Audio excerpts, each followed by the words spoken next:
Усман ибн Аффан, да будет доволен им Аллах, был богатым и щедрым человеком. И своим богатством он заработал себе рай. Своим богатством он помогал пророку Мухаммаду, алейхиссаляту вассалям, и сподвижникам. Он помогал джихаду на пути Аллаха.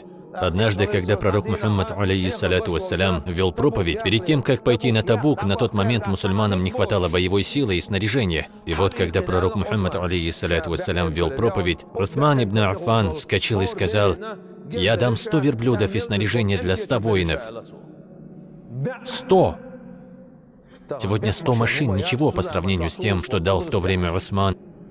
Пророк, алейхиссаляту вассалям, продолжил проповедь, а Усман вскочил во второй раз и сказал: «Я дам 200 верблюдов». Затем вскочил в третий раз и сказал: 300 верблюдов. Вот кто такой Усман ибн Аффан. И тогда пророк Мухаммад, алейхиссаляту вассалям, сказал: «С сегодняшнего дня Усману ибн Аффану не повредит сделанное им». Он же один из тех, кто обрадован раем. И однажды пророк, алейхиссаляту вассалям, сидел, отпустив ногу перед собой. Вошел Абу Бакр ас-Сиддик, пророк Мухаммад, саллаллаху алейхи вассалям, не сдвинул ногу с места. Когда зашел Умар ибн аль-Хаттаб, тоже не сдвинул ногу с места. А когда пришел Усман ибн Аффан, то пророк, саллаллаху алейхи вассалям, быстро подобрал ногу под себя. А ведь он же еще и зять пророка, алейхиссаляту вассалям. Когда умерла первая дочь, он выдал за него вторую дочь. Настолько он был им любим. Увидев это, у пророка, саллаллаху алейхи вассаляма, спросили: «Как же странно ты поступил?» На что он ответил: «Я постеснялся его. Как я могу не стесняться того, кого стесняются ангелы Аллаха?» Когда мятежники окружили дом Усмана ибн Аффана, он постился, и за день до того, как они ворвались в дом, Усман увидел сон. Он увидел пророка Мухаммада, алейхиссаляту вассалям. Он сказал ему: «О, Усман, если ты захочешь, мы пошлем тебе помощь, и ты победишь, и никто не сможет навредить тебе.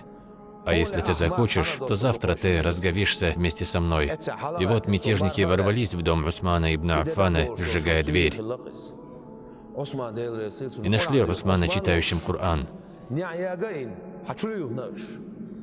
Среди них был молодой человек, которого они ввели в заблуждение речами, что Усман ибн Аффан изменил религию Аллаха, что он испортил ее. Сегодня тоже одурманивают молодых людей речами, похожую на эту. Посмотри ты, кого же они заблудили?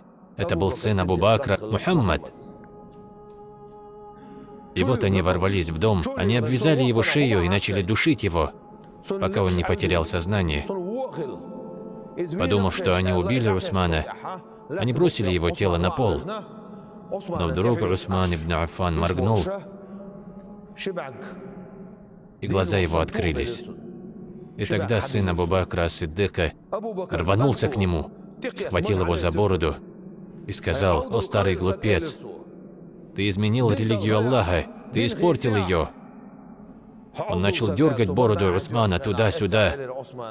И тогда Усман ибн Аффан, да будет доволен им Аллах, улыбаясь, сказал ему: «Клянусь Аллахом, когда-то твой отец почитал эту бороду, которую сегодня ты дергаешь».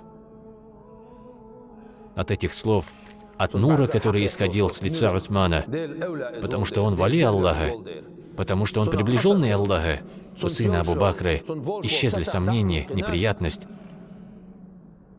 Он пришел в себя и заплакал. Он обнял Усмана, обнял его голову и плакал. Затем он обратился к Усману: «Клянусь Аллахом, они обманули меня. Прости меня. Прости меня. Я прошу прощения у Аллаха. Прости меня. Клянусь Аллахом, о Усман, никто тебе не навредит, и не коснется тебя даже палец, пока я жив». И после этих слов, обнажая свой острый меч, вступил он с ними в бой неравный, и пал шахидом он от рук коварных. Затем мятежники ударом меча отрубили пальцы руки Усмана, которыми он прикрывался. Вторым ударом отрубили руку. На третий же удар жена Усмана ценой своей жизни кинулась прикрывать своего мужа, а четвертым ударом убили и самого Усмана. Через сколько же бед и испытаний они пришли на своем пути.